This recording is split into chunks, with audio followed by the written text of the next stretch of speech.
Brothers in Tech is a weekly podcast focused on personal and home technology, helping provide you, our fellow brothers and sisters in tech, with some information, assistance, and recommendations.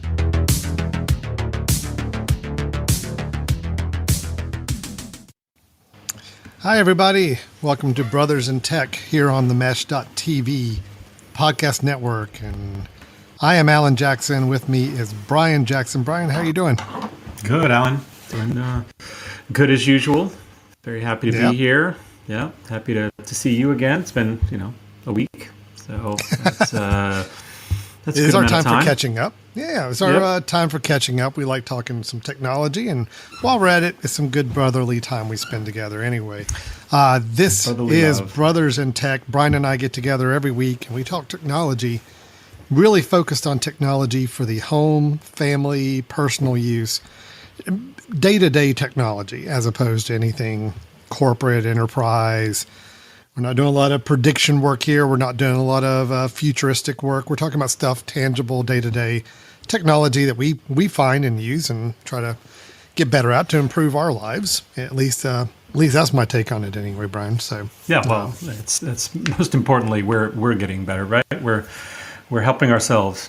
Could really, and as we dig into it, it really doesn't matter, does it? You and I get to play with tech and talk tech, and if it helps someone else, wonderful. That's even a bonus. Even if we have even if we had no listeners, this is probably still what we would be doing every week anyway. So might as well turn on the spigot and just see if anybody else wants to join us for these conversations. Let it flow. So Brian, you and I have been pretty unabashedly. We have no problem saying that we are definitely more Apple Mac guys than we are anything else. We have dedicated some episodes to talking about very Apple Mac specific things in the past. So I realize that that's not going to be for everybody who listens. Not everybody listening is a Mac user or has an iPhone or has a Apple product of some sort. So I'm just going to go ahead and say right now, today's episode, if you don't have an iPhone or not thinking about getting an iPhone in the next little bit, may not be a whole lot here for you. So I'm giving you permission to sign off at this point, because really we're going to be talking about the latest operating system that just got released for the iPhone. It is iOS 16, which is their latest operating system. For those not understanding the idea of the operating system, this is the actual system that runs the functions on your phone. So when you turn on your phone and you've got the interface and the grid of icons and all the buttons and things you can do, that is the operating system. That is what's running your hardware of your phone. And like I said, there's a new version that came out just this week. So we're going to talk about it. We're going to talk about some of the highlights of it. We're going to talk about some maybe little known facts or improvements that also came along with it. And also Brian and I along the way just kind of give our impression of how we think this does as an update. Is it worthwhile? Is it worthy of your time to make the update? What could you gain from it? And I think, it's kind of crazy to think that we would have spent time on an episode talking about a one version upgrade on a phone operating system. But it's just the fact that so many people have iPhones, so many people depend on them daily. It's almost, Brian, gotten to the point where people, I think, are a little more excited about the phone updates than they are even like Mac computer system updates nowadays. Do you agree with that? I think that's clearly the case. Yeah, it affects more people. The Mac itself is. I don't know if the daily usage of the Mac is getting quite certainly not the appeal of the iPhone. So when people see that their daily driver, which is this iPhone, is getting an update, I think it's a much bigger deal. Now, for you and I who work on Macs all the time and we do work on the Macs, that's, I get very excited about that part as well. But I do too. But no, the iOS, and let me maybe kind of piggyback on what you've said so far, that this is the operating system, but this is also and not an incremental update. This is a very large update. So when you're in an operating system update, usually you'll see, hey, this is an update for everybody, from 15.6 to 15.7. The point is kind of the incremental updates. They'll have 15.1, 0.2, 0.3, 0.4. When it jumps to a new number, so 16, they're assuming that now this is no longer just minor fixes for the 15. This is now a new version. There's something new here, right? There's a new structure. There's something changing that makes this significantly different than the last one. You and I kind of took the leap, right? It came out on Monday or Tuesday? Yesterday. Monday. Yeah, Monday. No. Okay. So it was Monday. I think, maybe Monday or even early yesterday morning. But I think it was available. I know it was available for me, early yesterday morning, or at least that's when I went after it.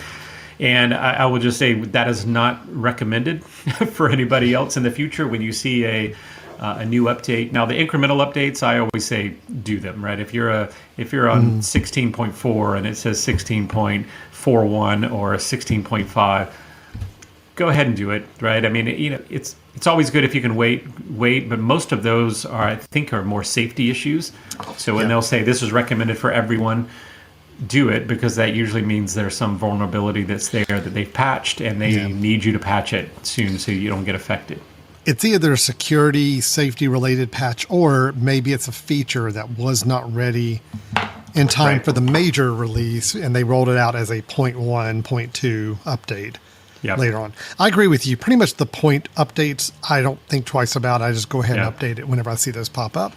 Yeah, because they do say if you don't keep your phone up to date system wise on definitely those security patches, new exploits are coming out all the time, and it's very easy to get prey on your phone if your phone is not up to date. But this is a whole new version, whole new system version. It is not required. You do not have to update your phone if you don't want to. It's going to prompt you and ask you. And, you may be very happy with the way your phone's operating right now, and you're comfortable and you don't want to shake things up. You're not going to be penalized, other than there are going to be some new features and things that you're not going to be able to take advantage of. But you don't lose anything. Nothing is taken away from you. Nothing changes in the way your phone operates right now. So, Brian and I pretty much jump in head first when these things come out. We probably should have waited a few days or a week just to see if any reports came out of any show-stopping issues. I remember there's been some major updates in the past where, people did updates, and within 24, 48 hours, you're seeing posts all over online. It's like, don't do it. My phone got bricked, which means it's unresponsive. It can't turn on or do anything.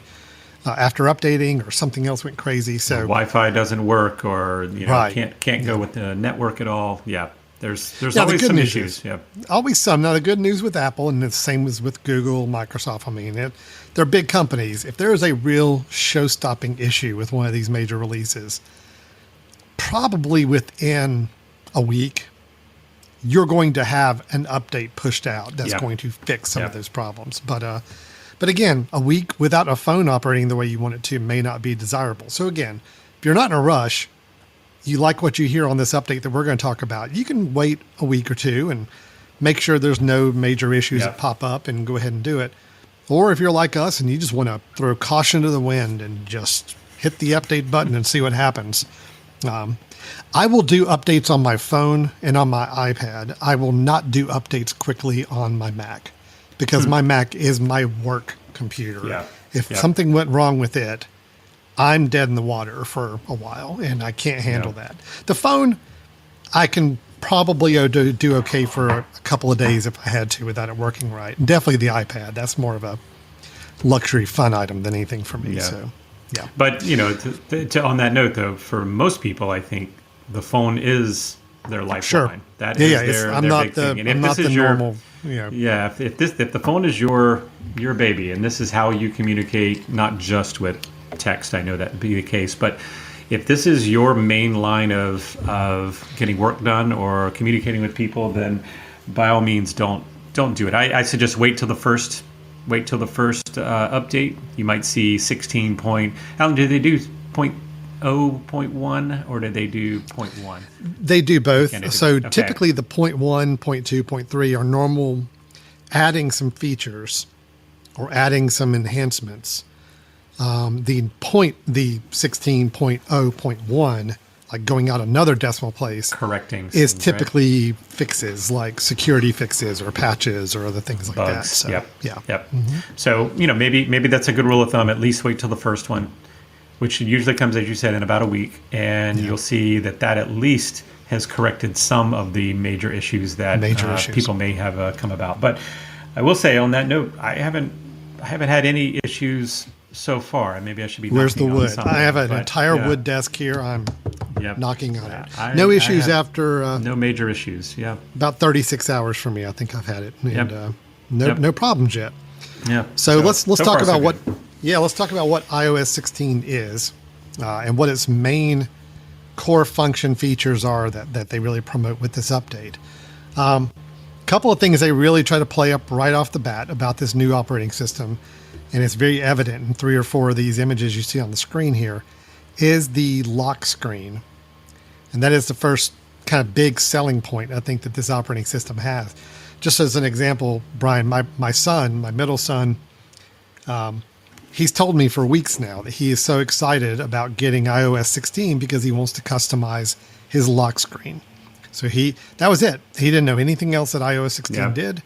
He's like, I just know that it gives you the ability to customize your lock screen, and that's what I want.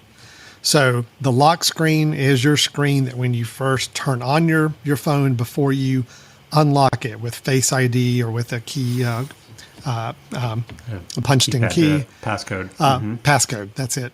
Before that, your lock screen is what's visible to you. Now, before iOS 16, Brian, the lock screen was just date, time, and then you had a button for flashlight. Yep. And a button for camera. Is that right? That's correct. And then you had some of the battery information and the battery top indicator right, and your Wi-Fi and all of that. So you could see that from that initial part, and you would see notifications. Notifications would be there if you had it set up that way. So, if you walk over to your phone and you tap it just to wake it up, but you're not unlocking it yet, you were limited in those things. That's what you were going to see. And of course, you could change your wallpaper. So when I hear people say customize lock screen, we're talking customize with information, not just customize with picture. Because pictures, you've always been to do that, but you could always put a picture on there. Having customized information, that's the new deal, and that's a big deal. I think that's a big deal. Why don't we, Brian? Can we pull up yours? Sure. Yeah. Okay. Let's pull up your lock screen. Let's just kind of talk through kind of what happens when you are now able to customize your lock screen. Okay. Cool. So we see Brian's lock screen here on his phone. Well, and I think maybe an important note here is, let's do this, Alan. So this is my lock screen, as you said, and notice what happens right there when the clouds went dark. This is another thing I love about what Apple has done with this lock screen is that it's taking your pictures and trying to understand where certain borders are of things. So as you can see, the mountain there is actually hiding part of the time, which is something I didn't do. I put it in there and it said, we're noticing a break here in the image. We're going to try to give some 3D action and have that layer over, which is really cool. But the other nice part is that my phone just went to sleep. And of course, we're seeing the plugged-in version of it. So when I wake it, just by touching on it, there's the light of the clouds go there. So and it wasn't the entire picture getting lighter. It's just it noticed. We think this is a different part of the image, so we're going to make that darker and lighter, which is super cool. So as you notice, this one I haven't really customized in terms of widgets to be able to add more info. Do you want to talk about that first? I mean, I have another one. I was going to show how to switch them. Yeah, why don't you do that? Show switching, and then we'll show how to customize it, and then I'll show mine as well. So, yeah.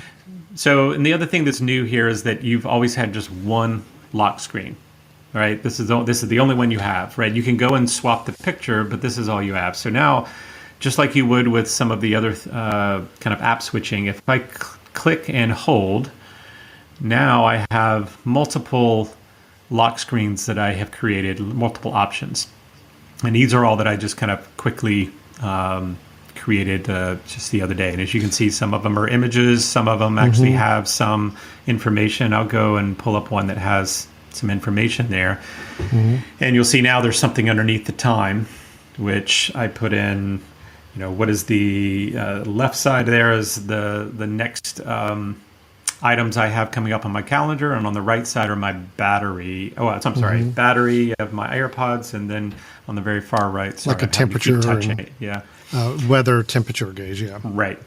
So those are things that I added, and if I were to click and hold on this particular lock screen, you'll see that at the bottom I have customize. I can click customize, and now it's giving me areas that I can, tinker with. So if I were to click at the very top where it gives the date, now it says you can put other things up there. I could put weather up there. I could put my activity up there. I could actually change the kind of listing the way I have my calendar. I could do several things up top. Let's say that I just want to put weather, and I'll put a version of weather up there. So it still gives my date, but it also puts weather up in the top. So that's kind of nice. You can put some other info. I can also click that off and go to the clock. Now I can kind of tweak that a little bit to say how I want the color of the clock or color of any of the information that's there.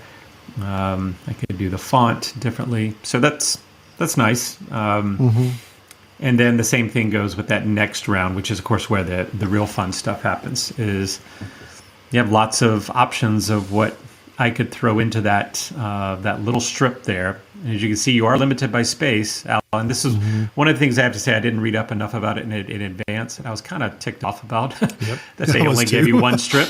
I was looking to fill up my entire screen with some things that I might want to do, but you're only allowed that strip right there, which means 4 single items or 2 double wide items or two and 1 and 2 and 1 here, like I have here. Yeah. So that's a little disappointing. You obviously know they have the ability to do the others. I guess they're just trying to progressively get us into that mode. I don't know. Right.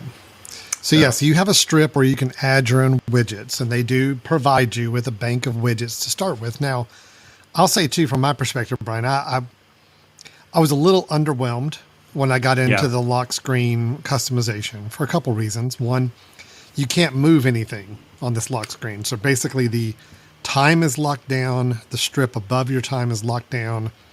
The bar is locked down underneath the time of where you can put the widgets. But I can't move the widget bar. I can't move the time. I can't, slide them around. The widget bar is limited. You are getting up to 4 widgets you could possibly have. And honestly, I realize this is going to grow over time, but Apple, the widgets they give you to start working with are a little limited. I didn't really find tons that I felt like I was going to use. Granted, it's got the things. It's only using the but Mac built-in. It's only the things the Mac controls. It's the Apple built-in ones, which I understand. Yeah. Yeah. So overall, I'm a little underwhelmed, but it's still customization. I will say having some of that data on the lock screen without me having to go and open up the phone to see it, like temperature or like a next appointment on my calendar, is really nice. And it's already been helpful today, even just using it for the first full day.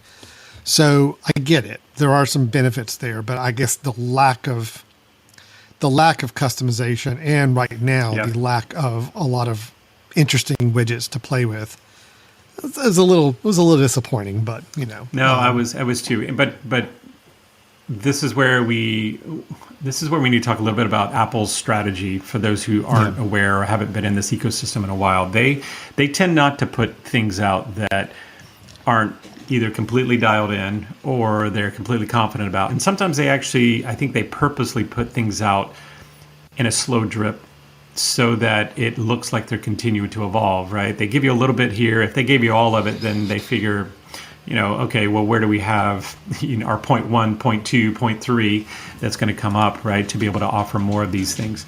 And obviously, if you have experience with the widgets that have been working with iOS for was it just iOS 15 now, or 14 have the widgets as well on the actual home screen where you could add widgets?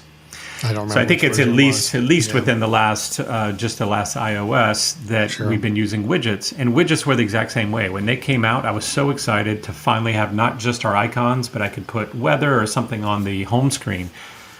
But the very first time it came out, you were so limited in what you could do. But that was because the developers were just now getting a hold of it. They're starting to put things out. So this will grow, and maybe that's what they want. Maybe they don't want you realizing that they don't even have enough widgets for you to fill up much more than this right now. And they want you to be itching for new widget spacing with you've got your new apps that are going to start building those. So yeah. Well, I switched over to mine, so this is my default. It's yours is very boring. exciting. Mm-hmm. It's terribly exciting. I really didn't want anything too flashy on my home screen, but I do like. I mean, I've got my calendar item, upcoming next calendar above my time. I've got weather, and then I've got my activity ring information as well, tied into the Apple Fitness and activity rings. Does that show you're dead, or what is it? Yeah, I guess it just when it's unlike, there it is. Oh, okay. All right. It's close to dead anyway, Brian. I did not get any exercise in today, so it's at minutes 0 for exercise no matter what. So that's let me go back to the log. So mine's pretty simple because I didn't really want a lot of flashy stuff on there, but I like having some of that information handy. Let me go ahead and show if I were to go and do my switching. I did create another one, and this I'm only putting up because, again, I'm trying to troll my children to see if any of them are watching the show or listening. They're not watching. Because now this is a photo of all three of them much, much younger back in the day. My youngest is now 16 years old, but he is there standing in the middle. But it does give you some nice, when you want to make an image as a background, it does give you some nice filters you can use and apply to the photo to kind of give it some interesting looks. So with this one, I've actually got my home app keyed in. It's showing me like my front door, whether it's locked and the system is disarmed or not. And then I've also got some news items piping in on a widget there. So I like the latest headline on the news. So a couple other different ways you can kind of play with that. But you are limited to that strip of where you can put those widgets. And then you can customize where I currently have the date on that Wednesday, September 14th line. You can customize that as well. So I like having the whole choosing the different ones. That's kind of nice. Oh, the switching. Yeah, that is nice. So, I can go ahead and build if I wanted to have one like, at a holiday season or whatever and say, all right, I'm going to use this for a while. And switch it around. You can do it, and it's so easy to do. You can go ahead and build all of I can go ahead and add a new one right now. And when I say to add one, it gives me a lot of pre-built options to work with. Either one's based on photos. Here's one's based on astronomy and weather. Different color collections. So I've got some buttons up here about what type I want to add. So I can actually create a new wallpaper from here. And then it would give me the capability of choosing what widgets to put on. Yeah. I save it, and now that's available to me if I feel like I'm in the mood to have that as my lock screen in the future. Yeah. So. And I do love that it provides suggested photos, and those are photos that would allow it to have the 3D version, right? As you can see, that one down there, this with one your head hiding your this clock. Is much younger me and much less guy? facial haired me. Yeah, I know. Hmm. It automatically saw my photo and said, "Hey, this may be a good lock screen because, damn, you're really attractive. You may want to have this on your screen for people to see."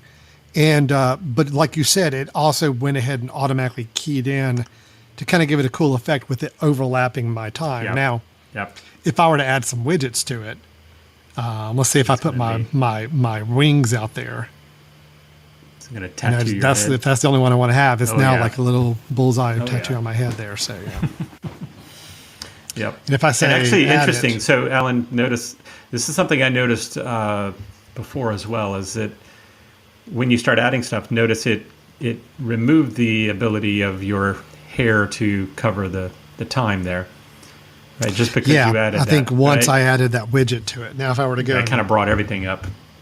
If I went and customized this again, let me see if I got rid of this. I want to see if it does it. Yep.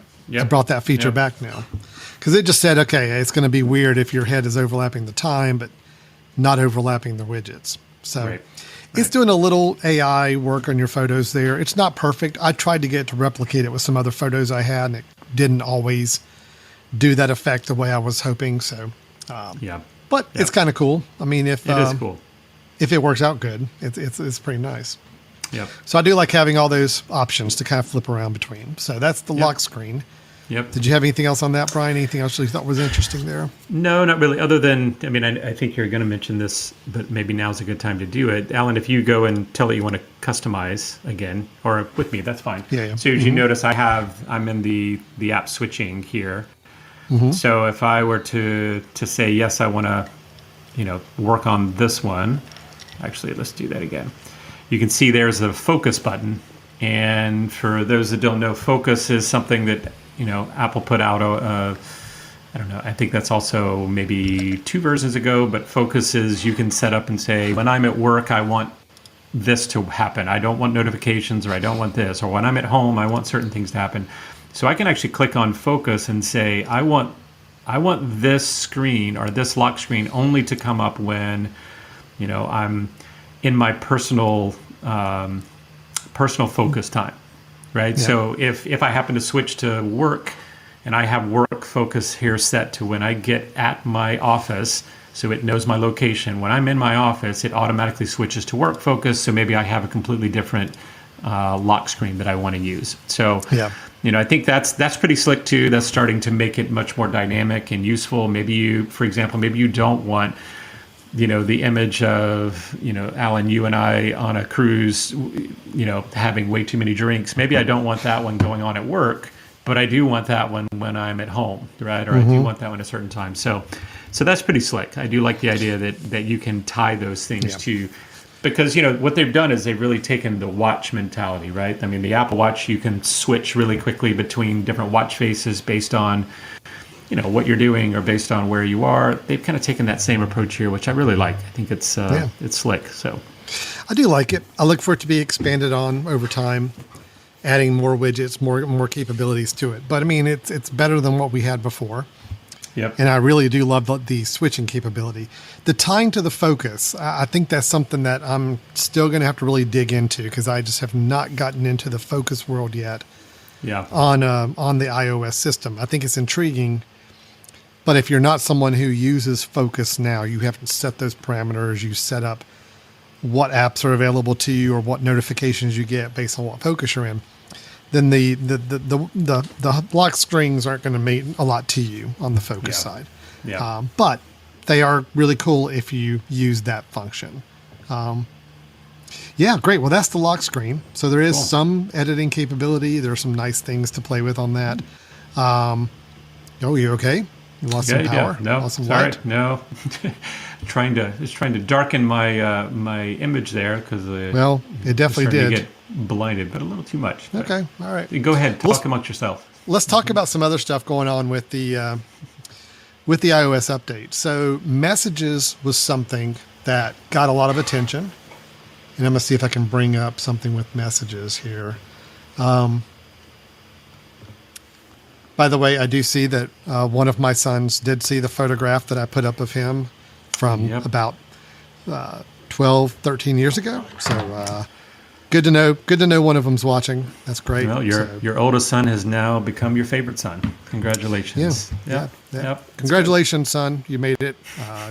You moved up the list. You can lord that over the other two now. So let me go ahead and share my screen here again. I want to tell you a little bit about what we're doing as far as the messages go. All right. So with messages, you do have a chance to now edit messages, which many people are going to be rejoicing right now when they hear that. But yes, the idea is that with messages, you can now edit a message that you just sent, or you can unsend a recent message altogether. Now, I think there's a time limit, Brian, on how many seconds you have to do this, where you can unsend a message. Editing, I think you have a pretty good window, right? But I mean, if the unsending, you have a much shorter window of time to do that in. Yeah. So there is a, let's see, I'm just looking really quickly here. Yeah, there's definitely a time limit, and I apologize, I don't know what that is right off the top of my head. Well, I just put you on the spot for that, so yeah. Yeah. I think it was 10 to 15 minutes that there was. That's what I was thinking. Yeah, I think that's what we remember talking about before. No, this is incredibly nice. and something where you send something out, click send, and then right away you're like, oh, go. That's just a bummer. The fact of editing and unsending, I think there's kind of different time limits that go with those, but it's a really good idea. Now, Alan, have you played with this yet? Have you tried this? No. Okay. I never make any mistakes when I type on text messages, so I really haven't had a chance to do any editing of any problems. Right. Yeah. Well, I'll tell you something that actually everybody should know very quickly is that I tried this yesterday with one of our fellow brothers, Jeff, who's been on before. So I sent him a message, and then I edited the message, and then I went back and deleted the message. And on my side, what I saw was the message went away, and there was like maybe a little background text there that said, you have a message that you deleted. Okay, great. I thought it worked awesome. I had sent it to him, and I said, hey, let me know how this comes through. And his response was he sent me an image of his screen, and his screen showed all the messages. It showed the first one, it showed the edited one, and then said Brian had deleted a message even though it was showing all of them. If your recipient is not on iOS 16, it shows up as regular messages. So be aware. don't just start firing away until you get a lot of people that are on iOS 16. That's a really good point. Okay, so really what we're saying is if you have upgraded to iOS 16 and you're wanting to use this whole unsending or editing messages, your recipient needs to be on iOS 16 as well for it to work. So right now, if you send a text to just about anybody, they're going to see all your messages because they're probably not on iOS 16 yet. Good point on that. That's very good information. That was actually, I'm really happy I tested that because, of course, you type something, you're like, oh, okay, well, I'll reread it when I send it and then you redo it. But actually, it doubles the messages on someone who's not on that. Now, Jeff went and updated to iOS 16 right after that, and then he went back and it actually showed the previous text. Actually, no, I'm sorry. Take that back, Alan. Here was the process. He went to update, went back to his text string where I had deleted previously. It still showed the same messages, but now any new message that I send and then edit and delete was showing up correctly. So if the person is on iOS 16, you're on iOS 16, this process works great. If they're not, whatever you send when they're not on iOS 16 will actually stay there and continue to go. All right. So actually, I can even show should we here, try this? Or do you want to do it? Well, actually, I can already show you. This is a okay. Great. So with my wife, we were texting after she'd updated.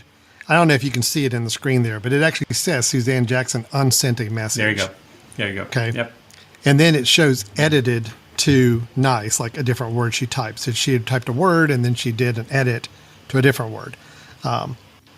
So yeah, it does show you those. And then we were just sending dumb cat videos to each other. So that's what the cat with the giant garlic bread stick is there. Yeah. That has nothing to do with iOS 16. That's just that's just cat, me. Cat with garlic bread. That's just something I found really funny. Yeah.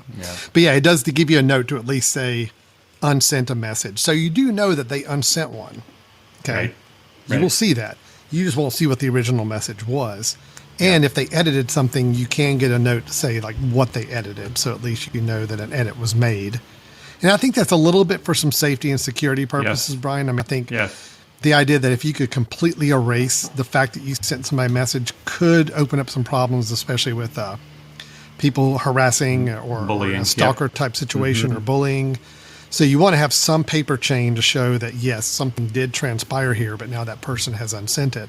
But you still don't know what the original message is, which is the point of unsending it. So, yeah. I would be interested to know security-wise whether that will be easy to obtain. So let's say that I sent you a harassing message and I edit it or even delete it. You have the ability to say, well, listen, he edited this, so it's not showing what it was before. I wonder if, because I know security is really, really tight with Apple. You won't be able to go and get other people's things, even if your law enforcement has a hard time getting some of those things without permission. But I wonder if that is something that they will release to say, listen, you sent it, and we have the ability to show what you sent because that was an action you did initially. So, it's almost like this provides a layer over to not show it, but also that layer is not really getting rid of the original thing. So so that would be interesting to know how that's going to work out in terms of the safety concerns and the security of the information that you send. But yeah, just fair warning, right? Don't think that this is going to work with everybody for a while. It may look right on your side, and that's the hard part. I wish that Apple had built in something on my side that said, you deleted this. However, this person is not on iOS 16, so it's going to continue to show up. Right. That would be really nice. Some sort of highlight, some sort of note on that. Yeah. Okay. Yep. So I think that there's some great things about that. It certainly makes, I hope it doesn't make us lazier with our typing, that people will just blast away knowing that they can easily edit afterwards. I hope that doesn't continue, because that's already pretty bad. But I was going to say, based on my time online, I was going to say it's at a pretty low level to begin with, so I don't know how it can get much worse. Right. Brian, while we're still talking messages, or at least messaging systems, can we talk email as well? Yeah. I'm just kind of skipping around the mail app. Let me share mine. Okay. So a couple things I was excited about with the mail program that was going to be added here on iOS 16. And a couple things that really play up. The fact that if you do email through the stock iOS mail app, you've got an undo send feature. So that same kind of idea. If you send an email, you have a 10-second window to decide you want to unsend it. So again, that's good for those accidental sends. You hit the send button by accident, or you realize you sent it to the wrong person. You do have 10 seconds to go and quickly unsend it. So basically what it's doing is it's prepping it to send off, but it hasn't actually released it into the internet for 10 seconds, because you have a little bit of a window to go in and make that change, which is good. That's fine. The thing I was the most excited about is I was trying to find the closest thing to a snooze capability on the email, because snoozing is something that's really big for me. If I get an email coming in my inbox and I don't want to deal with it, I don't need to look at it for another 5 days. I don't want it to stay in my inbox until 5 days later. Snoozing is something a lot of other mail apps will let you do. The iOS mail app has never allowed you to do that natively. It does now have a remind me feature. So for example, if I take email here and I can do let me just go in. If I go in and actually do this reply button, I do have some other options now. One of them being notify me, or remind me. So if I say remind me, yes, it'll tell me, hey, do you want me to remind you about this email in an hour? Do you want me to remind you tonight, tomorrow, or choose another specific time? Now, here's the thing. It doesn't do exactly what I wanted it to do, which is I wanted it to then make it disappear from the inbox until it's time to remind me, and then it comes back to the top of my inbox. Instead, what it does is it does bring it back up further up in your inbox, but it stays in your inbox even if you're in the remind me phase. Supposedly, Brian, this is an adjustment, a change they made before they released this final version. In previous betas, the emails were actually hidden when you told it to remind you later. It took your email, hid it, and then didn't bring it back in your inbox until the date and time you told it. Now, it leaves it in your inbox. It just highlights it and has a little remind me tag on it and brings it up, I think, higher in your inbox when it's time to remind you. Okay. Not exactly what I wanted. Little different. I think that's kind of a major fail, honestly. Yeah.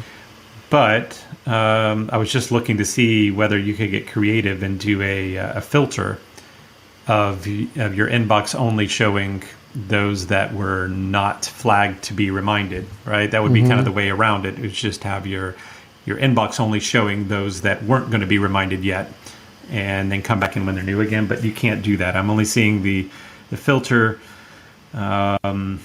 VIP only sent today, mail attachments. So yeah, there's not, although flagged. Is it flagged? Is flagged is that what it does when they're saying reminder? Is it a version of flagging. I don't think it's a version of the No. flags Okay. that we're used so to. you seeing, can't just say show me not flagged, right? Yeah. That wouldn't be the case. But no, I think that's a major loss. I think that's a fail by them. I think if they would have done that, I could see why they didn't. They probably want people to get used to it, and then they'll come back later and say, just so you didn't freak out, because you weren't seeing things. Now we're gonna hide maybe. them. I don't Or know. at least provide a filter, right? It'd be nice if your inbox had a filter to say, I only Yeah. want to see the things that are not in the queue to be reminded later. Only when they're actually coming back. Maybe we'll get there soon. I still Yeah. on my Mac I use Mail Butler to do kind of my Mac as a plug-in to the Mac OS 10 Mail. Unfortunately, I can't do that same functionality on the iPhone, so it's a little frustrating to me. I was kind of holding out hope for this feature, and really my decision whether I keep using the stock iOS app, Mail app, as my default mail program, and now I'm a little wavering on it. I'm trying to decide what I want to do. So it's a little disappointing. Otherwise, on the Mail app, the only other things that were kind of, you can get notified if there's a missing attachment. In other words, if you send an email saying, hey, attached is da-da-da, and you send, it can actually notify you and be like, oh, hey, you said you were going to send an attachment, but you didn't send one. So that's kinda, pretty cool. Yeah. Same thing if somebody sends you one. I think it gives the same kind of notification. Hey, they said there's an attachment, but we don't see one. So it gives you a notification about that. Yeah, that's neat. Which is kind of nice. But that's Alan, really about it on the Mail app. It's just some different reminder options and ways to Yeah. kind of trigger some of the emails to kind of be a little more front and center for you to see. Yeah, you did mention this already, but there is a unsend. But what I didn't realize is that in the settings for Mail, you can actually change that unsend time. So right now it's set to 10 seconds, but you can actually turn it to 20 or 30 seconds to give yourself a little extra on every. Seconds. Yep. So 30 seconds is the max. That's a feature. Just know that the only thing I'll say is just a little takeaway from that is just remember, if you set it for something like 30 seconds, it does mean that your email will not hit the internet channel going to your recipient for 30 seconds. I know sometimes I was on tech support this morning with somebody and they're sending me a document and they're like, okay, I just hit send and you should be getting it any moment now. If there was a 30-second delay, I just need to be aware that 30 seconds are going to go by before there's any chance of that email even coming out to me at all. So just be aware of that. But again, I think for people who are a little more accident prone on sending out erroneous emails, you may want to give yourself that 30-second window just to make absolutely sure. And that's fine.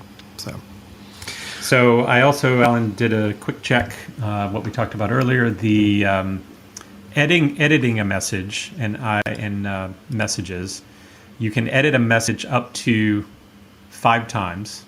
Okay, so it only lets you a max of editing one message 5 different times. And then you have 15 minutes to edit the text. So you got 15 minutes. Now to unsend... 15 minutes to edit. Edit. Unsend, you only have 2 minutes. So you have 2 minutes to unsend, you have 15 minutes to edit. So if I were to put into Alan here, you're the worst brother ever, and then I say, oh gosh, of course I want to edit that, and I want to say you are almost the worst brother ever. Good. Yeah. It's comforting. So then I, of course, clicked edit. I clicked OK. And then, Alan, I don't know if you can pull that up to see on your end what it's showing up like. So right there, that was, I see that it does highlight it that it was edited. Okay. But I see the edited version. It popped up almost instantaneously, Brian, when I saw that you were editing it on your side. It really did happen almost instantaneously, but I have the little tag underneath that says edited, so at least I know. So if you click on edited, Alan, does it do anything? Aha. Oh, yeah, it does. It shows me the original version. Yeah. So there we go. There was our answer to the earlier issue of bullying. So you will see a change. You can actually see. This is just cleaning up someone's inbox to make it sure they see the right thing, but you can still click. And I was just looking over here. I can do the same thing on my side. I can click edited. Okay, good. I see the previous one as well as this one, and it's just highlighted differently. So that is good. That is overall a good thing, I think, for safety, security purposes. It's nice to have kind of that trail of dialogue and communication. Yeah, that's really slick. Good. Yep. Okay. Let's talk maps. Ooh, Let's talk maps. Okay, I'm going to pull up my Maps app here. The biggest thing that was added on the app here on the maps is the fact that, and this is such a big thing, I've needed this for years now. Huge. Is that if I wanted to create a map directions to a place, let's say if I want to go visit my son at his school, I've got it pulled up. You'll notice it shows me a direction path, but it has a button for add stop. So in other words, if I need to make a stop on the way, but I want to have a multi-point trip routed for me, I can now do that. So if I say I got to add a stop and let me do somewhere in Statesville, Statesville Regional Airport. Sure, I'm going to go by the Statesville Airport first. Okay, and I'm going to move that up. Now it's going to show, okay, great. I'm going to route you to the airport, and then I'm going to route you all the way back over to the school. And it's showing me it's 32 minutes to get to the airport, 49 minutes to get to my next destination. Yeah. So now it's showing me the whole trip is an hour, 20 minutes, and I've got those stops. I can add as many stops as I need. I think there might be a limit, but generally the number of stops you may actually need, you can put in here and have it all routed out for you. You can change the order of those stops if there's somewhere you want to go first, and then even if you're having to backtrack and go somewhere else, you can put all that in place, which is nice. Yeah. Alan, can you click go? Because I want to see, I haven't tested this yet, but does it give you the amount of time to your first stop? Because that's what Google does. It says next stop. Yep. Next stop is 9:19. I would get there. 32 minutes. Now, if I want to go and view the whole trip, there it is. I can see it shows me my estimated arrival time at the school is 10:07. So it is telling me, very nice. Hey, next stop is here, but yet if your final destination, you should get here. Plus, you can add new stops while you're in transit. So let's say you are moving, you're following a path. You don't have to stop your current and end your current navigation to go in and add another stop. You can actually say add stop while you're in transit somewhere, and then it will recalculate everything and give you that next stop and then go from there. So that, have you tried this yet? Have you tried it? Yeah. Have you tried that on Siri? Like, have you tried voice to say no, stop? Not or on are you Siri. doing it on button? Okay. No. I rode with somebody. I was riding with somebody. I would hope that's the case. I would hope it's easy. Sure. I'd hope it's easy. Like, hey, S word, add a stop for this or search for this. So. See, like right now, the phone thinks I'm starting to travel. It's got me in travel mode. So if I go in here and say, hey, you know what, I want to add a stop. Let me look for a coffee shop and let me add Dunkin' Donuts to the mix. Now it's routing me to the Dunkin' Donuts before it takes me to my other stops. So that's great. This is so nice. I'm loving this. Well, and for many people, this is the caveat here. I know we get excited about these things, and there's probably a lot of Google folks or Android folks that are, everything we've said so far, they'll say, we've had this forever, right? Yeah. And that is probably true. The lock screen, Android's been able to do that for a very long time.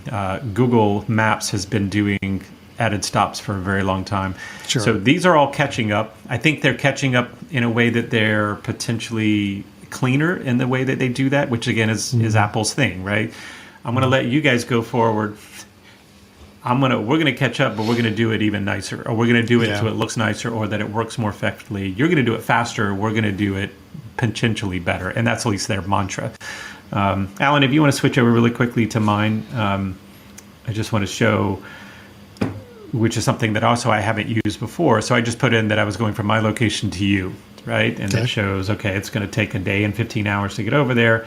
But the idea that center button down there now, I could say, no, actually, I'm going to be going Friday, and I'm going to be leaving at, 6:50 at night, or I want to arrive by, I love that. I love that I want to arrive at your place by the 19th and say done, and then it's going to tell me, I'm guessing, yep, you need to leave Sunday at 4:37 a.m.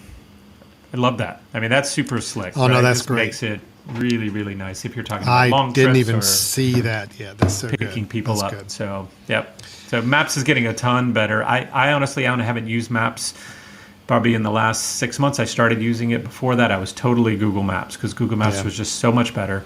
I think I'm to the point now where I'm going to at least try to Yeah. use this. Hopefully, that it's a little quicker than it has been. But I've been I on like Apple it. Maps for a while. I'm a fan of it. One note I'll make about the multi-stop directions. When the new Mac OS comes out, operating system, you could actually set up that multi-stop directions on your Mac and send it to your phone, and it Yeah. will be there. So in other words, if you don't want to have to do all this looking up locations Keying and in. creating this whole navigation system on your phone, you could do it on your Mac and then send it to the phone, and the phone will have all the stops keyed in. So if you're researching to say, okay, I want to figure out a good restaurant to go to, and you're searching on your maps to find it, plug it in on your desktop, send it to your phone. Your phone will have that multi-stop Yeah, that's pathway great. ready to go. So I love it. It's good. Yep. Yep. That is the Maps app. Let me show another one, Brian, which is Sure. the Weather app. May think, okay, well, that's not terribly exciting that the Weather app got updated, but I think it's a worthwhile upgrade here. Apple purchased the app Dark Sky, which we've talked about in months past. It was a really good, nice, well-featured weather app. Apple bought it, so we knew that they were going to be integrating some of this new app into the weather app. Up until now, Brian, pretty much I use the weather app for just a quick glance on what's going on. Yeah. If I really wanted to see more detail about the weather, I would scroll down to the bottom and hit the button to go to the weather.com website and Right. see more details. I will say with this update, I'm probably good to stay within this weather app for most of my weather needs. You still have hour by hour, you still have day by day, but you do have a radar, precipitation radar, which was not in there before, which is kind of nice. You got a lot more detail than you had before, with pressure and humidity a lot easier to kind of see and spot there. But also, if I were to go in here, now I can actually click on my hour by hour view and actually see it throughout the day, highs and lows, exactly when those highs and lows will hit. And I can flip through each day this way and get a lot more detail about it with a little summary of each day as well. Again, this is the stuff I was going to the weather.com website to get. It's now built into the weather app. It's still not the most full-featured app ever for weather, but it gives a lot more information than it did before. And I think I'm kind of to the point where I could probably stay with this and get just about everything I need Yeah. on this going forward. So Yep. Yep. Once again, it's very similar to Maps in that it's now catching up to the things that other people have done, but I think it's Sure. doing it in a very effective way and probably a very good looking way, whereas other apps, were a little fast to do it and were a little clunky, but they had better information. And I'll just quickly mention, Alan, because I just pulled open weather for the very first time, and Oh, yeah, I got there's that. a little notice there that says it introduces severe weather alerts, which is great, right? Of course, I'll enable that, so that I'm assuming is going to be a push notification when it believes severe weather is coming, which of course plenty of other weather apps have had in the past, but now at least it's part of the ecosystem. So. Yep. Yeah, so there we go. Would I like to send you critical alerts? Yes, please do that. And you can see the types of alerts that it's going to be allowing. So, so I'm going to do severe. All right. So, yeah, this is good. I mean, I think weather's better. And, Alan, I know weather is one of the things you can get on your customized lock screen. Not only just as a widget, but I think you can get it as the background. It'll kind of change based on the weather in your location, which of course is what the background here does. The cloudiness is showing that it's partly cloudy here, and then if it was raining here, it would show rain in the background. I think that is allowed to happen on the lock screen now, which is kind of nice. That's a dynamic lock screen option. So. all right, let me flip over and I'm going to show. I know we want to kind of hit a few more things where we've been going a little long already, Brian. I think we got wrapped up in a lot of stuff. Surprise. Shocker. So I do want to kind of hit a couple more key things. This is the new Home app. A little caveat with the Home app is they did tout with iOS 16 that not only was it going to be the interface was going to be updated for your home kit management, but also is going to be rolling out support for Matter, which Matter is the kind of the new home automation standard that all of the manufacturers are starting to adopt to make your devices in your smart home communicate together a lot better, a lot more seamlessly. Matter has not been rolled into this update yet. It is going to be something they add on as an update later on. But we do have a new interface for the Home app, and already I like it quite a bit. It's a little more functional than just dumping every block I had of a smart home device on a main screen. It actually groups it into scenes and favorites, and then I can have it grouped by my different rooms and see it quickly at a glance. Plus, I have a nice little bar up here of just some key features. If I've got a water detector, if I want to see that water detector quickly at the top, I can see that. If I want to see my climate system, I can see that very quickly up there as well. My cameras are much more front and center than they were. They used to be kind of down at the bottom. You had to scroll way down to the bottom to get to. That's really the main thing that's changed here on the Home app, is really just this main home interface. And once you get down into the controls for everything, it's not really any different. And I haven't seen a lot of new features. It's just a much nicer, visible way of viewing your HomeKit apps here now. So, Cool. Did you have another one? You got something on photos, right, to share with us? Well, photos, we can do a couple of things real quick on photos. This is one of the things I think you introduced this to me, Alan, was that now as you slide down and see kind of the utilities that you have, one of those is duplicates. And duplicates, if I click on duplicates, it shows these are all the pictures that I have that it has more than one of them. And you can see some of them has more than two of them. So this is really slick. It kind of calls attention. We used to have separate apps that we would download just to go and dig through and find duplicates like contacts and all of that. But with each one of these, so that second one, if I said, I actually only need one of those, I can click the merge button. And it's going to say, yes, it's going to merge them. And Alan, you introduced me to this to say it's going to keep the better of the two. If there's a difference, it'll keep the better of the two. And of course, now it's no longer a duplicate. There's only one of them. So that's pretty helpful. It's doing, I think, a much better job of starting to kind of sort through. I have to say, Photos is now catching up once again. This is kind of the theme, right? All of these things have been around a while, but they're catching up and doing it really in a great way. I've used Google Photos forever, and the search features in Google Photos were so good and so effective. But now you're starting to be able to do the same thing: search for people more effectively, search for items, search for locations. So the need for Google Photos is becoming a little less. But what they're trying to do is getting everybody back into their ecosystem fully and realize that they don't have to go elsewhere for too many things. So, and they're doing a pretty good job. So. Yeah. That's great. The duplicates are the big thing that you've got now. Finding duplicates and easier management of those. I got rid of, Brian, over 1,000 duplicates. Oh my gosh! Yeah. 1,000 duplicates on my phone, which was crazy, but it was there, and they found them, and I pulled the trigger and said, "Yep, get rid of all of them." And I hope that was not a bug on a new operating system, and it really trashed a bunch of really good photos. I don't know. Yeah. The one thing with the Photos app, I will say that they were supposed to roll out with iOS 16, but once again have kind of delayed it, is a iCloud shared photo library that you could use with your family. Now, you may be saying, I think we can already do that now. Well, you can, but you can have a shared photo library right now. But you have to designate who you want to share it with, and then they all have to go in and add things to it manually to say, I want to add a photo I took to the shared library to share with these other friends. What the iCloud shared photo library is going to do is it basically anybody who's in your family, like for example, you all have real-time updates to see, like if you want to have photos go automatically to this shared library that you share with your family, you basically are creating a separate library. Like right now, your photo app is giving you one library that's yours. Everything you take a photo of goes into that one library, and you have to go in and manually choose if there's ones you want to share with others.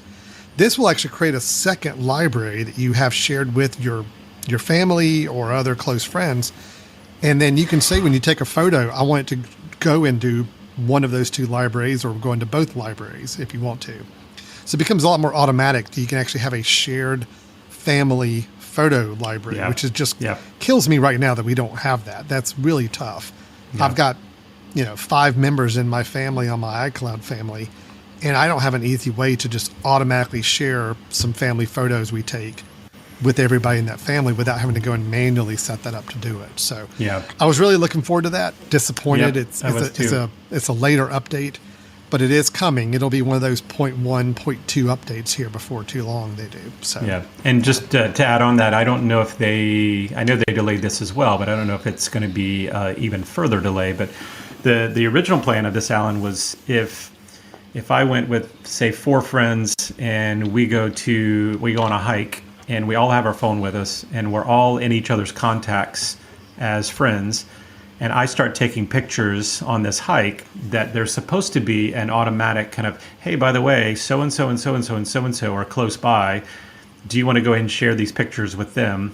Because, they're going to want to see pictures from this hike, and you should be able to have the opportunity of doing this auto share, even if they're not in a family, but you're close to someone when you go to a wedding and there's 5 other people that are taking the same pictures, then we should all be able to automatically, really quickly kind of put those together. So I think some good things are coming with photos. I agree. Alan, we didn't talk about notifications, and we have a listener here that seems to have seems to have some concerns with it. Notifications on the bottom suck. Let's explain what we're talking about. Yeah. Let's explain what we're talking about there. Can you let me go to the lock screen, or unless you want to do it? I think, because I know what they're talking about, and I can understand. Well, I don't so know if I, Brian, were to let me send you a text message real quick. Okay. Yep. Do that. So here you go. So I just sent you a text message. It should pop up on your notifications there. There we go. There it is. And you're right. It is at the bottom of the screen. So this is a good and bad situation. I will say it's not going to be everybody's favorite that they're at the bottom now. It is one of those things I wish you had options to say whether I want them to be at the top or middle or bottom. I think you do. I could be wrong here, but let's go over to. Hold on. Let's go over here real quick. Okay. Hold tight, everybody. Go ahead, please talk amongst yourself.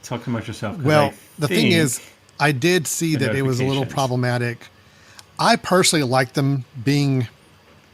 So I see you can stack them across the bottom. You can list them on the bottom or count them on the bottom, but you can't change if they're at the bottom or top of the screen. Right. Yeah. Well, and of course, this is based on the widgets, right? But I would say if you're concerned like I was when I started seeing really they had been shrunk down and stacked and actually layered on top of each other, right? So we've had the whole stacking piece for a while. If you send me 4 messages and they're all messages, it kind of says, hey, you have several messages, and then you also have news, you have this. But if you're not a fan of, waking your phone up and seeing all these things tucked at the bottom away, and then you have to kind of click to expose them, you might at least go to the list part, because I think that'll at least show, hey, there was a message here from this person, there was an alert from ESPN, there was this, and you don't then have to take a secondary click in order to see them. So that's a help. It's not perfect, but of course we know why this is the case, right? It is because.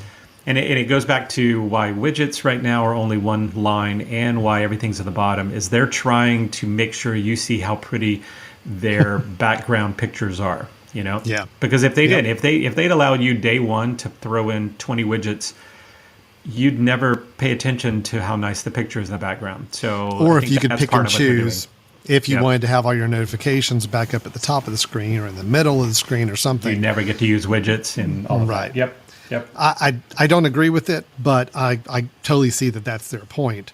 I wish there was more customization. I guess it's another one of my disappointments with the lock screen customization is, yes, there's, quote, customization, but it's very locked down customization. And as you can see, like if I'm listening to a podcast or listening to a piece of music, that player is now at the bottom of my lock screen, which is okay. If I had a pretty picture in the middle of my screen and I wanted to not block somebody's face in the middle of it, that's great. But for me, I have a very generic background right now, so I don't mind that being filled up with information. To kind of keep everything at the bottom is a little odd. So yeah. And I will also say anything that has clickable elements to it, I personally like being at the bottom, because as our phones get bigger, closer to your thumbs, I want to be able to do it with one button. Alan, can you really quick down to click play on your music there or your podcast. Yep. And then I think, is there a way also where it becomes full screen, which is super slick, right? You can also you can touch it. drag It that goes back. full screen, Yeah, or just I touch love it that. again, and it goes back to a small mini viewer. Does that with album art like or that. anything like that. So yeah, that's nice. And I assume this is with CarPlay and things like that. This will be or in Bluetooth mode. This is going to be the standard, which is a nice way to do it. So, okay. Brian, can I hit a couple little really quick highlight things? Just these are real small little items. Yeah, if I told you no, would you not? Or No, I'm still going to do it. okay, I figured. Yeah, I was just being polite is what I was doing. Up in the top right corner of my screen, you will see that the battery indicator up there has a number in it. Now, you can choose this option or not. By default, with the new operating system, it is putting this up there, but it is giving you a percentage of your battery inside the battery icon. Now, here's the thing. The reason I'm going to be switching this back over to my traditional view, because I don't like the number. The reason I don't like the number is the number is going to be shown in front of what looks like a full battery. So if the number was 20%, that 20 is still on top of a full battery. So if I were to quickly glance at my battery in that top corner, it's going to at first glance look like it's full, but the number's 20%. I like it visually to show me battery as opposed to trying to read a number on the corner of my screen. That's just me. Some people like the numbers and would rather see a battery percentage in that number. That's great. You have that. You have that option, but you can toggle it between the two. So and I have it up there just because it's new. But you're right. I'll probably go back to the other. Yeah, it's a little misleading. It's great when it's 100%, like it is right now. But if it's 5% full, I want to see visually something that really jars it to me, saying, "Yeah, it is 5% full, not 100%." Yeah. You've got up on the settings screen something I was. I've got one piece that looks different. Yeah, that you'll notice that at the top. Normally, it has the Brian Jackson. That's my iCloud stuff that I can go into, but it also has the family if I have family associated with my account. But then a new one, which actually is kind of slick, it only pops up when you are using your AirPods, is that the AirPods have the menu there, which is a little different, still the same information, a little different layout. Alan, I don't know if you've tried the spatial audio, or you don't have AirPods that do spatial audio, is that right? Mm-hmm. Do you want to talk about that? You don't have spatial audio. You don't have the nicer AirPods.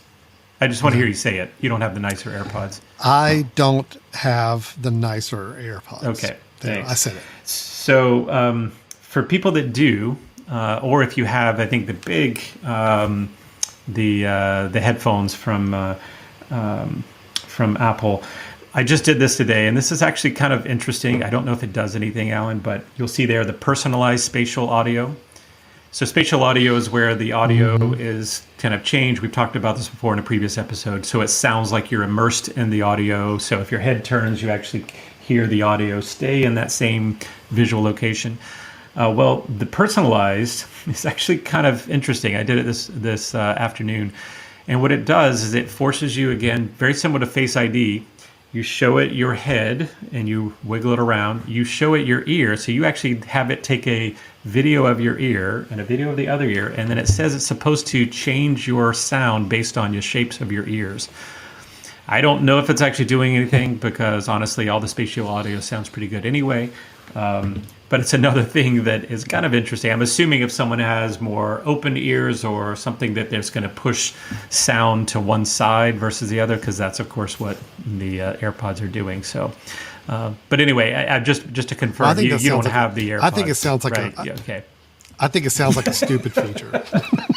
Well, for someone who doesn't have them, I guess that probably would feel that way. So yeah, it's totally pointless. I have no idea why they even included that. Yeah.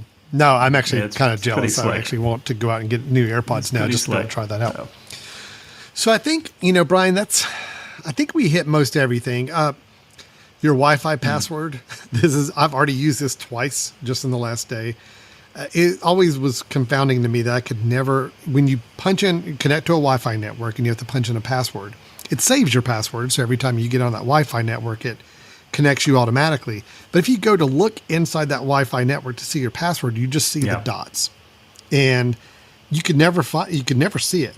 There's no way to see it until now. you can actually now touch the password. It will validate you with either Face ID or your passcode, but it will show you the password at that point, which is really nice. Cool. So dumb that it wasn't there before, I think, but now that it's here, I'm so happy it is. Yep, that's awesome. And then the last thing, I don't have a demo of this, thankfully so, but if your iPhone were to get very warm, it's actually going to notify you now and say, hey, by the way, we're going to stop charging, or we're going to pause charging on your phone for a while because your temperature is really, really hot. And so it does actually pause your charging when it detects that the temperature on the phone is a little too warm. Again, a nice safety feature there. I don't want to see that, but knowing that it's there and it will pop up whenever the situation arises is nice to know. Yep. So I think that's most of the updates on iOS 6. I mean, there are some others. There's some other little things that we didn't cover. We didn't go into Safari. I think Safari's got some new tabs. Tab groupings. Tab groups. Yep. You can create a group of tabs that open up at one time and be available. We talked about focus a little bit when you were talking about the lock screen, but there are the lock screens and the home pages now that you can tie to those different focus areas. If you use that, is a nice feature as well. Again, if you're not somebody who uses focus, then it's not going to mean a lot to you. But if you're really, really focused in on focus and you're using that, knowing that you can really customize those lock screens to pull up based on where you are or what type of things you're working on, is nice. It's good, and I think overall I've been pretty happy. I mean, everything that came with this update is I think nice and seems to work well. I haven't noticed any major glitches yet. I won't be using all of them, Same here. But the fact that they're there, I can see why they're there, and I think that they will enhance the usability. Alan, I just want to mention one more thing, because we did talk about the warning that if you're sending a deleted message or edited message to someone that's not on iOS 16, just FYI, the way that looks, that I explained it to say, here's the first message, here's the second message, here's this, that's the way it's always going to look on a non-Apple device. I'm pretty sure it's always going to look that way. So if you send it to a green bubble person or a person that is not on, it'll show up that same way. So just be aware. The editing thing is kind of nice for visual, but it's not getting rid of that message. It's not, getting rid of those things. Well, it's kind of like how it's been with text messages, where if you were to send any kind of text effect that you can do on an iPhone, and you send it to somebody on one of the green bubble people, they don't see the same animation or icon or that. They will see text that just says so-and-so gave a thumbs up, actually writing it out. Same idea kind of here with these features, is that you're not going to get the true benefit of them without it going to another iMessage user, which is a Mac or Apple user. But again, to make sure that they see the most recent edited version of that text message, they will see that. Now, Brian, green bubble people, if you were to unsend a text message, they'll still see it? Yes. Okay. If you unsend a message to a non-iPhone user, yes, they will still see the original. And actually, that's something we didn't check, Alan. If we unsend each other, can you still see it? I get editing that, if I send an edited version of a text to a green bubble, that they will see each iteration of the text message. That makes perfect sense to me. I'm really kind of surprised that the unsending a text message, I guess maybe you can't even unsend it if you send it to a green bubble person. Yeah. Well, let's go over to yours really quick, because I am also interested. We didn't show the unsend, but why don't you pop up? I was sending that to you. Mm-hmm. Let's have you jump yours on there. Okay. Here I am. Okay. So now I'm going to undo the send. Yep. Now, is there any clickable things there for you? Nope. Okay. So I not cannot the editing see it. thing. Okay. So unsending to another iMessage user does truly unsend it. They know that you unsent a message, but they don't know what the message was. My question is, if you were texting somebody in a green bubble and you hit the unsend, does it still unsend, or does it? Yeah. Switch back over to mine. Switch back over to mine, and you'll see one helpful bit. So look at the language it gives me. Screen time may still see, that's Alan, by the way, may still see the message on devices where the software hasn't been updated. So you got to assume that if it's a non-iPhone, it's going to still be there. I think there's no way it can be removed at this point. It's not. I don't think the cross-platform has that capability. So I'm pretty certain that that won't be the case. But we probably need to look into that. Well, we're about at the end of the show, and I figured I'm going to take a couple more. I'm going to take some executive decision time here and take a couple extra minutes and just see, can you unsend green text messages on iPhone? And here we go. No, cannot be edited or unsent. So basically, if you send a message to one person who is a green bubble person, meaning they're not an Apple iMessage person, you don't even have the option of unsending. Right. If it'll probably show unsent on yours. It'll say that's the confusing part. If I unsend it on my side, it'll say, "Oh, that's now gone," but it'll give me this message that we have right here. It's just realize it's still going to be there. If it's been received, it's still going to be there. Actually, nope, that's not. When you send your message as an SMS or MMS to someone, which means it's going into the green bubble territory, you won't get an option to unsend it or edit it like you would a blue bubble. So in other words, if you are texting somebody that's a green bubble, you don't even get the option to unsend it or edit it. There you go. Yep. Yeah. Okay. Now, keep in mind, if you have a group conversation and there's 12 people in it, if one person is a green bubble person, you can't unsend any messages or edit a message after you send it. It basically lowers the functionality down to the lowest common denominator, right? So, yep. So, good important thing to keep in mind, everybody, is that if you're going to be using this unsending or editing your text messages, it only works with other iMessage users, which is iPhone, iPad, Mac users. Yep. That's it. Yep. It does not work. If somebody's on a Google phone or an Android phone, it's not going to work. It's not going to give you the option to even do it. So that's the good thing, is that you're not going to unsend it and it still gets sent to that person and stays there. You won't have the option to unsend it at all. Yep. And just as our friend Shane said earlier, note to self, no drunk texting, right? At least not until all of his friends are on iOS 16. That's right. Everybody needs to be on the same system before you can do some drunk texting. Okay. That's right. That's right. Good to know. All right, that's good. I'm glad we checked that out a little bit. Yep. So, Brian, overall, what's your takeaway thoughts on iOS 16 in general before we wrap this up? I like it. I will say that I'm not incredibly overwhelmed. Right? It's not one of these where I'm just like, oh my gosh, this is incredible. I love the feature. The features, most of them there are good, and I'd say it actually feels super clean.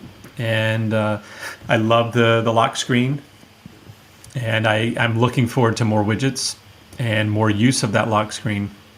But I like it. Overall, I'd say it's a great update. And I think there's more things that we haven't even figured out yet, which is always the case with Apple, where you just have to play with it a while to realize that they changed some menus or something to be more effective. So I think it's a good update. And I'm amazed at this point, again, knocking on wood, I'm amazed I haven't had any issues so far. I haven't had things to freeze or where I'll have to quit an app because it wasn't working the way it was supposed to. But so I think it's good. I think it's good. You? So, yeah, no, I'm happy with it. I'm just wanting to try one more thing here while I got you on the phone, because again, this is what Brian and I do. If you all weren't watching or listening to us, we would be doing this anyway. So I'm going to go ahead and take a little bit more time on this. Anybody, if you're done and you want to leave, Thanks. we get it. No problem. Take care. Thanks. But Brian and I are going to say bye-bye. I'll say that to you guys now. Okay. Yeah, right. We'll do that. But Brian and I are going to geek out for just a couple more minutes here. So, Brian, have you done anything to play with the lifting the subject off of a photo? Oh, I have not. No. Which obviously is what the AI system is doing, right, on the lock screen. So I'm going to go in, and unfortunately, I have to use a photo of my cat that my wife sent me. I do not like this cat. I'm just cat telling you looks right a now. little.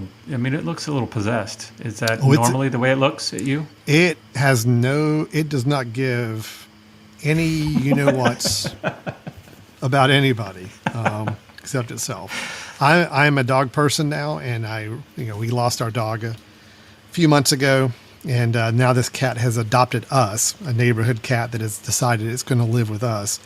And it was a decision it made. We did not make this decision. She made this decision. So anyway, so I have this stupid cat's photo. So what I'm going to show you though is the cool thing you can do. I chose it because it's a very clear subject. Yep. With the Photos app now, you can actually take the image, and I'm pushing my thumb and pressing and holding on the actual subject. And when I do that, look what it's doing. It outlines it and says, oh, wow. I see that you're trying to highlight the subject of a photo. And I have a copy pop-up button I can press, or I can now take it and move it. Now, what I haven't figured out yet, Brian, is there's a way you can actually take this to another app. And I'm trying to figure out, I don't know if you drag it to the top or bottom or what. There's supposed to be a way you can get it to another app. Straight from that process right there. Yeah. I mean, I know for a fact that if I were to copy it, did I do it? Yeah. So if you copy and paste it into another app, it only copy. I know drops for sure that I can, right without the background, which is great. I can copy. Where's my copy button? Okay. I think I've already copied it. And if I were to go into my text messages back to you, Brian, and paste it, there it is. So it's actually pulled out of the background, which is kind of cool. You can do that on any photo that has a pretty clearly defined person or animal or a very clear structure on it of some sort. You can pull that out. It takes a little bit of work to kind of get a good fit on it. And I know that I've seen demos of them actually taking it and dragging it into another app instead of having to do the copy and paste. I just haven't quite figured out the mojo to get that done yet. So. And I would have guessed that probably that's probably an iPad app initially, just because you've got multiple things there.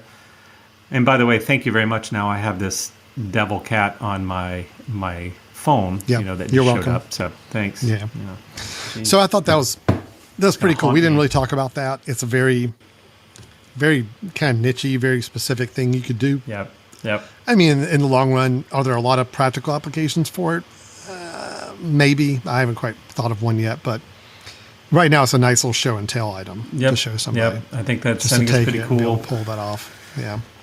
It's. I mean, honestly, there's if you haven't played with just the AI stuff itself, right? Allowing the images to start doing things for you. For example, using your camera to translate text is something that you can do incredibly easily now. You can, hold your camera up to